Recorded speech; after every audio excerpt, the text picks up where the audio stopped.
প্রিয় বন্ধুরা, লন্ডনের ভিতরেই যারা সপ্তাহে অন্তে ফ্যামিলি নিয়ে কোথাও বেড়াতে যেতে চান, মাদজুদ পার্ক অ্যান্ড ফার্ম এই জায়গাটা একটা অপশন হতে পারে।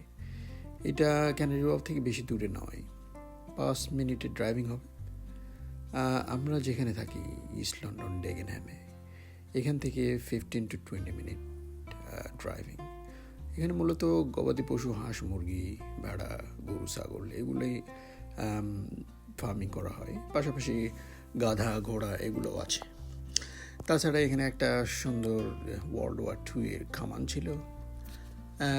এই দিকটাতে যখন আসলাম দেখলাম হাঁস, মুরগি। এই প্রাণীটিকে বলা হয় এলপাকো। এটি আর্জেন্টিনা, পেরু, সাউথ আমেরিকান এরিয়াগুলোতে পাওয়া যায়। নাইস। যখন এই সাইডটাতে আসলাম সুন্দর কিছু ডাক দেখলাম। আবার এই সাইডে যখন এসেছি তখন একটা অপশন ছিল, আপনি প্রাণীগুলোকে খাওয়াতে পারবেন।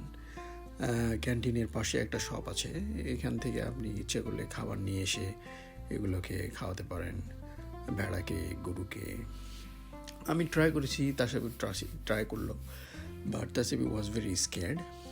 গরুগুলোকে হাত বুলানোর সময় বেশ ভয় লাগছিল যদি ডিশ দিয়ে দেয়। অনেক সুন্দর ওয়াকিং পাথগুলো। ওই সাইডটাতে ক্যান্টিন আছে, আপনার ইচ্ছে করলে খাবার কিনে খেতে পারেন। Very nice.